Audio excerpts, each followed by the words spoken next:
everyone, and welcome back to Witch Watch. This is episode 2. Last week we started off the series and it was a lot of fun. It was a very cute introduction.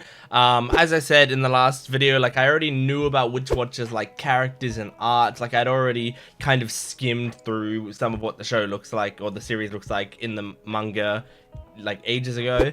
And so I already really liked the character designs, but seeing that stuff in motion, seeing what the actual story is, hearing the voices, all of that stuff made me feel like it was a lot of fun. So we're gonna do more today, and as always, if you want to see more Witch Watch, please make sure to support me and tell me in the comments below that that you want to see more of this series, because you know we're still early in the season and I'm still trying to figure out like which shows are going to be continuing. Like I'm going to continue doing reactions to them. It's possible some shows might fall by the wayside, and if they do, then you know, like it'll be whichever shows people like most and which I like most and all of that. So yeah, we'll just keep supporting the shows that you want to see more of. So yeah, we're gonna jump into Witch Watch. Make sure to support the video and go to my Patreon account if you want the full-length reaction, early access, and exclusive videos for both this channel and my Jent Watches One Piece channel. Here we go. I'm excited. Witch Watch episode 2.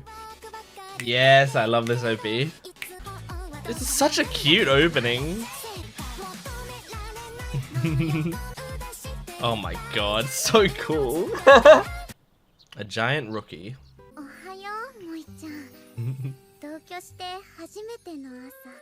Sparkling, first thing in the morning.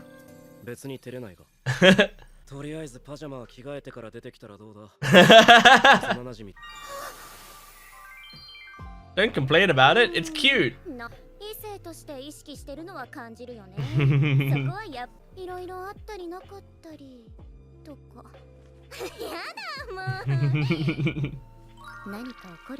Oh my god. Delusions. I guess they're not fully delusions.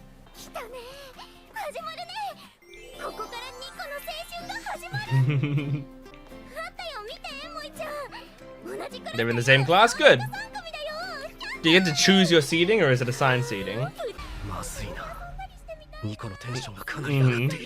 She also said out loud like I'm a witch and is saying it loudly in front of other people.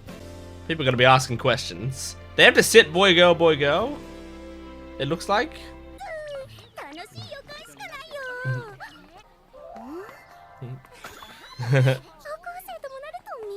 Aww.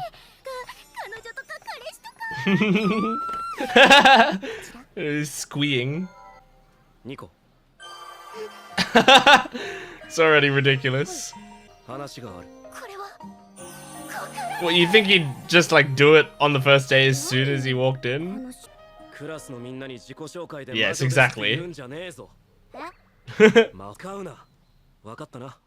Yeah, she absolutely is. I mean, it's a concept of the series. Yuri Makua. She's cute.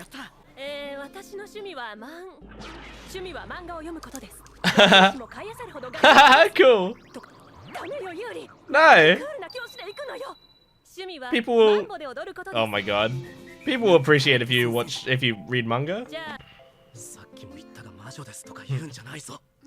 Is Nico gonna be first? Is she gonna stand up and go, "Hi, my name is Witch"? Are people gonna ask why she has a bell on her neck? Okay, great.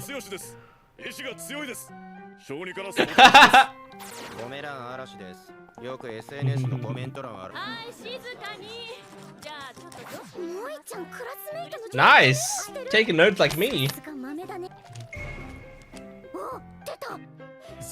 She's so impressed by small things.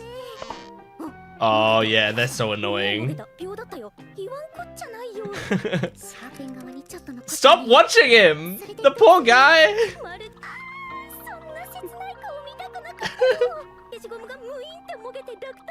Oh no, don't use magic to fix it or something. Oh my god. That would be too big! Oh my god. Oh my god, Nico. She's insane. Caprico. Yeah. I think it's pretty simple. I get it. Oh, interesting. That's actually really cool and interesting. Oh my god, she aimed wrong. Don't go! What a reference! They're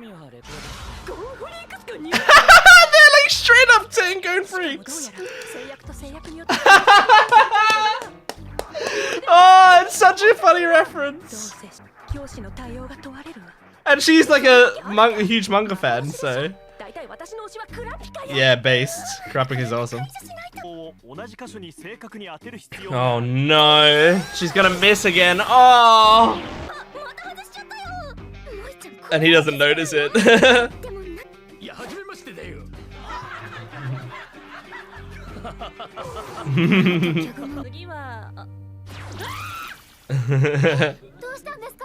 No one's looking back.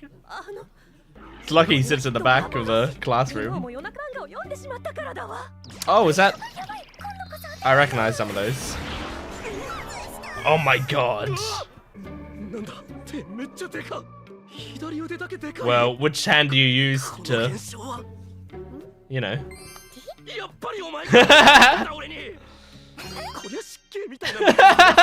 That's really funny. Oh my god. Yeah, they think he's a Chuny. Oh my god.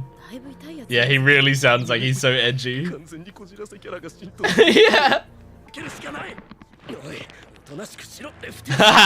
Clever. It's really embarrassing, but it's a good cover.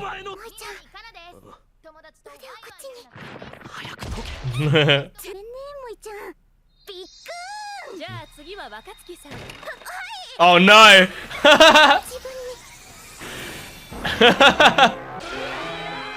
She can't fucking focus. A Titan? There's so many anime references already.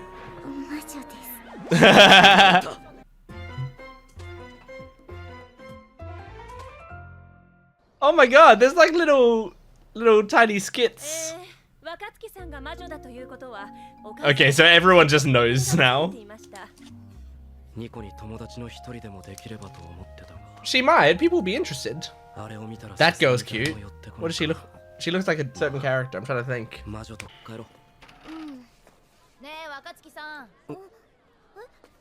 Friend? Kara and... oh, I didn't get both of their names. Aww. That's adorable. Oh no. Turn them into frogs or some shit.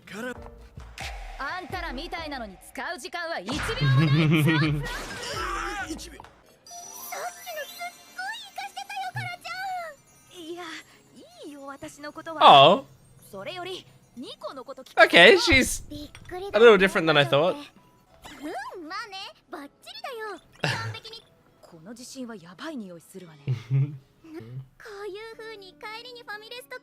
Aww.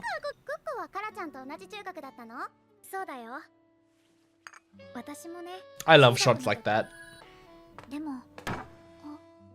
Be my friend. I like that they did that with Nico as well.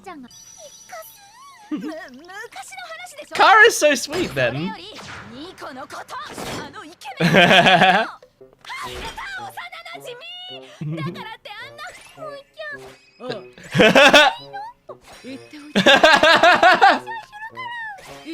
This voice actress is great.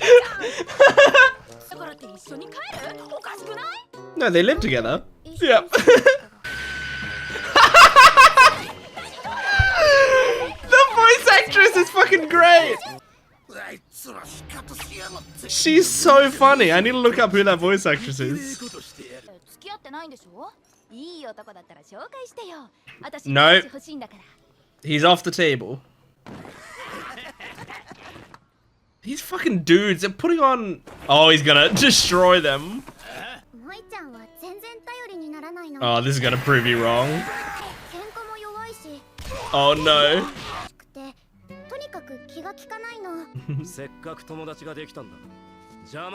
Aww. Oh, so they didn't even see it happen. I thought they were gonna like... Oh, he hit it and stuff. I thought they were gonna come out and see him doing that and it proves them wrong. Proves they're wrong immediately. No, she's making friends. It's good.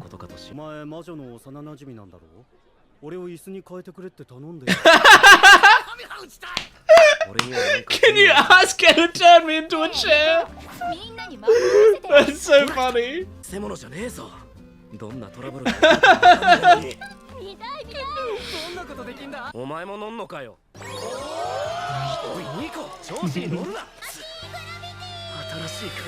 Oh god.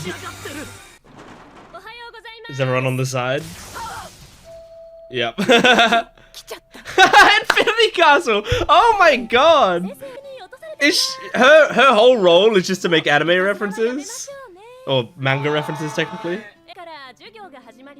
Because that's really funny. Fruits basket!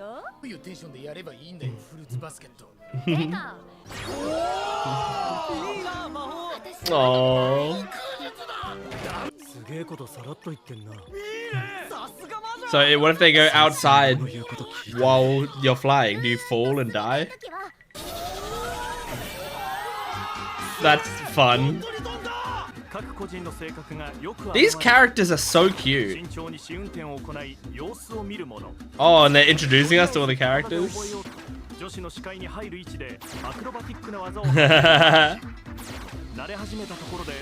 Nice. Of course.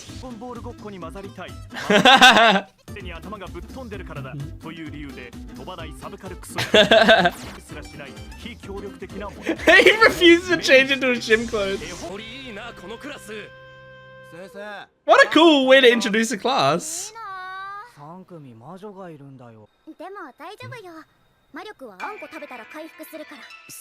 Quick, go get her some and force feed her. Aw, it's so sweet.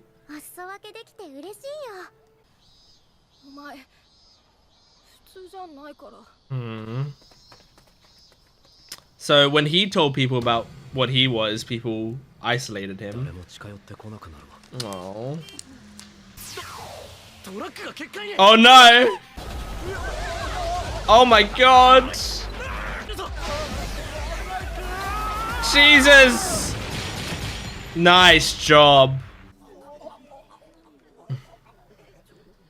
Everyone's looking at him like, did you just catch a truck? Is that something you can do?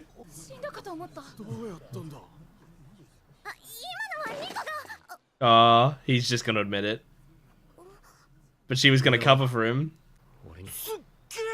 Aww. And they think it's awesome. It's different when they were kids. And now. Yeah, true. No thoughts head empty.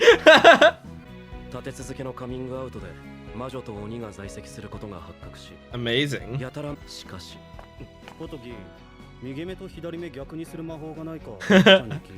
What the fuck? Yes. Makes sense. Ooh. We didn't see the ED last time. Oh, cool song.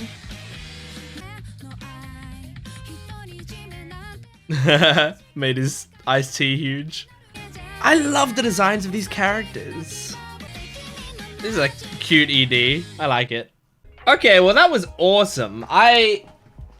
This show is so fun and funny. It's like so genuinely funny. I thought that the show would mostly just be like kind of cute, but I didn't know that the humor would hit this hard. This is like one of the funniest shows I've seen in like anime I've seen in a while. I'm very impressed with how much it's making me laugh. But yeah, it's really good. I'm in a really happy position, I think, where like, so if you didn't watch my previous reaction to episode 1, I said in that my experience with Witch Watch was that at some point I looked at the art and I was like, oh, that art's cute, and I clicked on a chapter and I didn't read it, but I scrolled through the chapter, like looking to see what the art was like, and I went, oh, these character designs are really cute, and like, and so I would just like look at all the art without actually reading anything that was happening, and then every once in a while I would continue to do that. So for the past probably couple years, how many chapters does Witch Watch have right now? Let me just double check. But for a while, I've been doing that. So Witch Watch has currently, where is it? There it is, 198 chapters. So 198 chapters, and the first chapter came out, it doesn't say on here. So it was at least 2022. So it was probably 2021-ish that this series started. And what I would do is I would like, I'm just like opening up Witch Watch chapter 1 or whatever. What I would do is I would just like literally open it up and I would just be like going, oh, that's nice, that's nice, that's nice, that's nice, you know? And then if there was like a particularly cute panel, I might zoom in on it and look at it and then just keep going. And that's the extent of what I did. So I didn't actually take in the story. I kind of picked up tiny bits here and there of like, okay, well, I get that she's a witch. I get that there's some sort of romance element going on between these two mains. And I get that she's, you know, doing spells and they're going wrong, right? And that's, you know, that's the basic thing that you can understand while skimming through it. But I didn't really know the greater story or how these characters, like who they really are. Or anything like that, or I wouldn't be picking up on the main jokes that were happening except for the like really obvious visual gags. So yeah, I would just be like skimming through it like that. Now, the reason I'm saying this is I'm saying I think I got like the best experience I could have gotten, because for the past few years I've been able to just like casually enjoy the art of this series, like just like look at it, right? But without knowing anything. But what I've been doing is subtly building up a connection to a lot of these character designs in my heart and in my brain. So I do have an emotional connection to this anime already going into it, but I've never actually, you know, properly taken it in. So I'm still getting this as like a first time experience. I'm still like, this is still my first time seeing all these jokes, hearing this story, like understanding what's going on. And I just think that's like a really, I've never had that with the series before, because it's so like, because I don't even know why I just like skimmed through the chapters. That's like not something you generally do for a series, but like Witch Watch specifically, I did it for. Like there was a point where I was like, oh, maybe I will, just read the thing, but then I think at that point the anime had been announced and I went, well, no, I'll just wait for the anime. So like there was a point where I was almost gonna go and properly read the series and didn't, because I wanted to do these videos on the anime. But yeah, it's so nice because now I've just got an attachment to some of these characters while I've still like never met them before properly. But I just, you know, especially like watching this episode and watching the ED of this episode and stuff, like just makes me really think like how much I really love these character designs. I love them so much. This mangaka's art style to me is exactly my type of character design art style. Like it's adorable, nice and distinct. Like you can get some cool character designs with some cute ones. I mean, this picture is a good example, right? You got this girl is like very pretty and cute. This guy looks very cool. And they're very emotive as well. Like you can see Nico in the background here got a big smile on her face.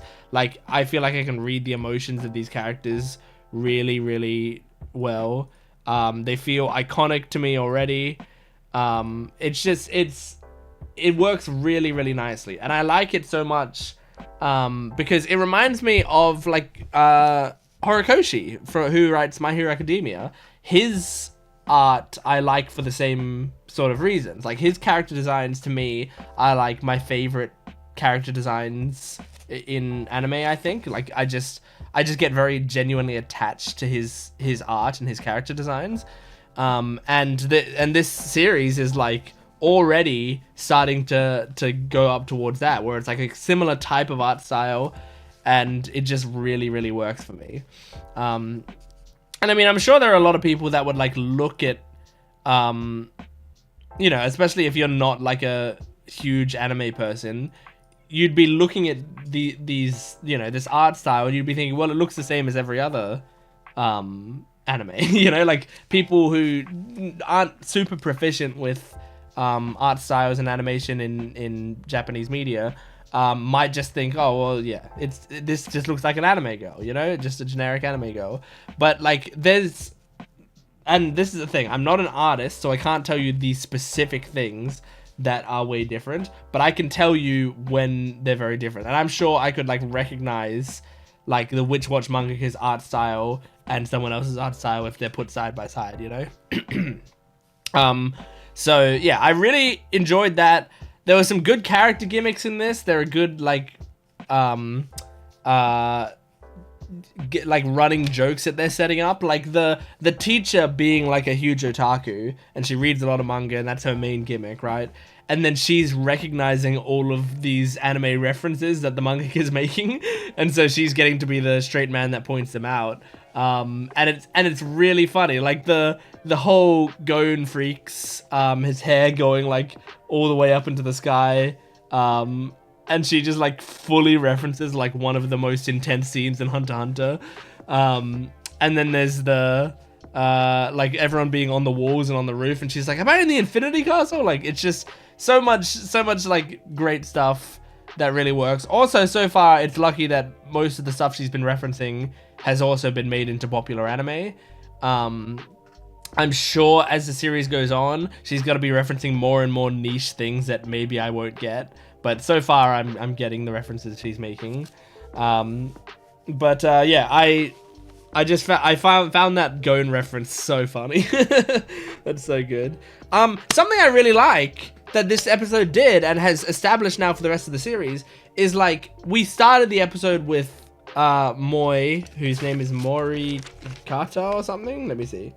Morihito.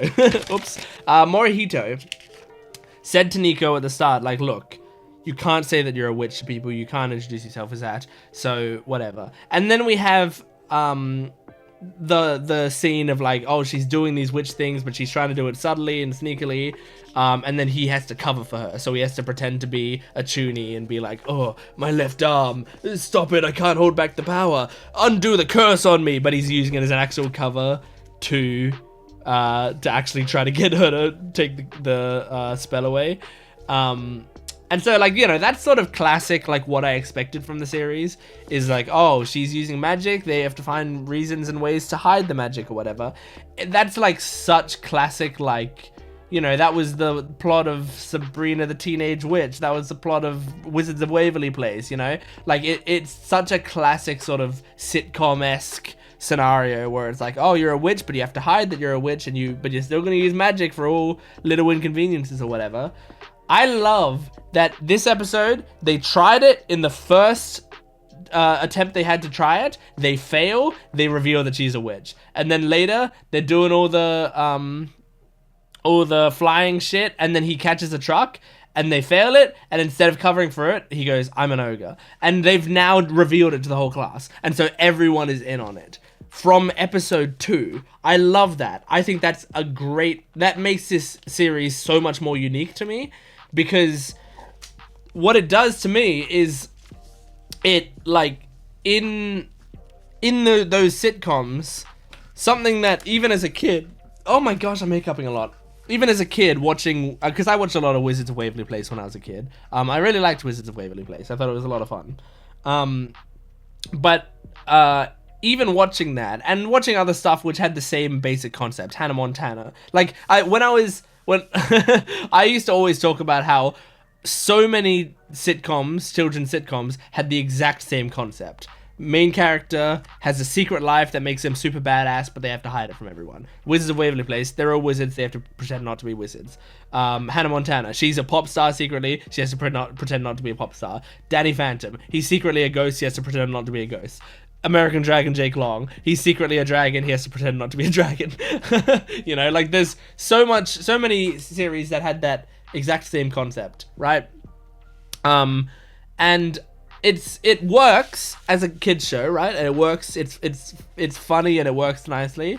But at the same time, even as a kid, I was watching it being frustrated because I'm just like, but wouldn't it be cool to see what their reactions would be if they knew that they were a wizard, if they knew that they were a dragon, if they knew that they were a ghost, if they knew that they were a pop star? Like, I want to see that stuff happen. And generally, when people would find out, it would be like, oh, this is the series finale, or this is the movie or whatever. Like, I think Hannah Montana movie, she revealed that she was a pop star or something. I can't fully remember, but there's like, they would often reveal it in a thing that was like, had some finality. Like, this series is coming to an end, let's reveal this to everyone or whatever, right? And I remember like being like, oh, they're finally revealing it, and I'd see it, and then the show would be over and there'd be nothing left to do. Or they would do something that would like erase their memory by the end of that so they can go back to the status quo. And I remember being so frustrated about that as a kid because I wanted the series to go on because I liked the characters. I want to see more of that, but I want to see them, you know, being in on it. And I'm like, generally, some of those shows would, at some point in the show, have it be revealed to like another main character. Like, God, it's amazing how much I remember about Hannah Montana, honestly. I can't believe how much is coming back to me. But I'm pretty sure Lily in Hannah Montana, I think that was her name, the best friend of Miley, I think at some point early in the show she didn't know, and then I think at some point she found out and was in on it for the rest of the show. So like it's something that like they would do it kind of where they would like bring some people in, but overall like I would want so many more people to find out. So this series, doing it from episode 2, is pleasing my inner child. That part of me that like was very frustrated by that. And I think a reason I was frustrated by that is I didn't know it at the time, but I was starting to not like episodic stuff as much and I wanted more serialized stuff. And I was watching those shows and they're so episodic. They really have to get back to the status quo by the end of the episode. And for me, I was like, no. I want to see the progression of this story. I want to see it continue on. So what Witch Watch is doing, now I imagine Witch Watch is still going to be mostly episodic. I'm not anticipating for this series to have a major serialized story, and that's fine. But at the very least, they've broken one of the major tenets of the episodic story, which is to bring it back to the status quo by changing the status quo to be way more interesting. By changing it to be like, okay, well, everyone's in on it, so we're not going to do the status quo that you'd expect of having to hide it in every episode and come up with excuses. They might still have to do it with other people. Like, they might still have to have reasons to hide things, but I think it's more in this series going to be about, let's find silly ways to use this magic and then ways that we can solve the problem that we've created by using the magic, right? That's probably what's going to be happening. I also like that, like, Nico is naive and, you know, she's spacey. She's like, airheaded a little bit, but she's not bad at magic. I think that's something that's really important to say, is like, I think a lot of the time with these characters, with these sorts of characters, the character themselves will be bad at the thing, and that's why it goes wrong very often. So far from this series, Nico's magic is good.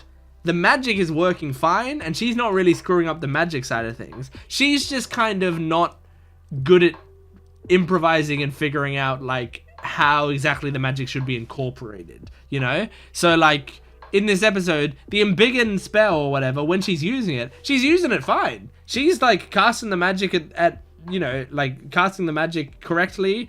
She isn't, like, accidentally being like, okay, the only rule is I need to make sure to use one finger, not my whole hand, and then just, like, going, like, and then going, like, why didn't it work, or whatever. She knows what she's doing, or whatever. It's just, it's her personality flaw of, like, being easily distracted and getting caught in her own head that's making her do stuff like using it on herself when she's called upon or whatever. But it's not her being bad at magic, which I think is nice. Because it's like a benefit to her character, I think, to be like, well, you know, despite everything else, she's not a shitty witch. She's a really good witch. She's just also, you know, also gets caught up in her own head and gets distracted sometimes. And, you know, even the stuff that, like, went wrong in this, like, episode, it wasn't like, oh, Nico, that was such a dangerous thing you did. Like, the making everyone fly with her magic or whatever, she explained how it all worked beforehand. She explained how everything, like, how you're supposed to control it. She, like, said to everyone, like, you know, if you go outside of this section, you won't be flying anymore and stuff. So she made sure everyone knew the risks involved. And then she stood there and upheld the mana, and she had no trouble upholding the mana around them all. Which was all, like, really good stuff. You'd think she'd be like, oh no, I'm out of mana, I forgot, I'm supposed to have more mana than this. And then she drops everyone and they start to fall, and then, you know, then things happen. Like, she didn't actually really put them in danger. She just didn't know that a random truck was going to come through this area and fly into that section, right? So, you know, she was a victim of bad circumstance. It's still kind of reckless to have, you know, a big flying section in this area and not have it be cordoned off, but it's a more understandable thing to screw up, I think, rather than her just being like, oops, I ran out of mana and I didn't think about it. Guess I'm gonna kill you all. So yeah, really, really good stuff. Oh my god. The turn me into a chair joke as well. Can you get Nico to turn me into a chair? That's so fucking funny. That's so funny. I'm also going to look up the voice actress for Kara Minami, because holy shit, that woman had like one scene of focus and she killed it. And oh my god, did I just see who I thought I saw as a voice actress for it? Okay, hold on. Then I clicked on it. All right, hang on, I need to go back. Kara Minami is Rie Takahashi. Of course! Of fucking course! No wonder she's incredible. Like, I was watching it going like, wow, this woman is like so good. Of course, she's one of the best voice actresses of all time, Rie Takahashi. Okay, that makes sense. That makes a lot of sense. So they're really cool, honestly, that they got Rie Takahashi to play that. Who plays Nico as well? I don't know if I know Nico off the top of my head. Rina Kawaguchi. I don't know if I know her. Oh wow, she's very new. She's like she doesn't have many roles at all. This is her biggest role, and it only has 50 favorites on my anime list. Her second biggest role is in a show called Dark Gathering. She's Ai Kamio in Dark Gathering, and that's like not a big role at all. That has like 8 favorites. 8 people like that character. So wow, she's a very new character to this series. Might as well look at Morihito's thing while we're here. Oh, Ryota Suzuki, who voices Ishigami in Kaguya-sama. That makes sense. That makes a lot of sense. I see that now. Very cool. Okay, this series has a great cast. I love it because you got like the veteran in Rie Takahashi. Ryota Suzuki is just a great actor in general, and then you have a newer person who's doing like a breakout role in Rina Kawaguchi, and she's doing an awesome job. Wow, this is a great cast. Really, really good. Yeah, I'm just very excited to see more of this series. Like, this episode sold me fully on the series and has made me really, really enjoy it. I want to watch this whole show. And if you want to watch me watch this whole show, please support the video. Like the video, comment down below, subscribe to the channel. All that stuff helps me out a lot. And yeah, you can go to my Patreon account as well for full-length early access and exclusive videos. I will see you next time. Goodbye.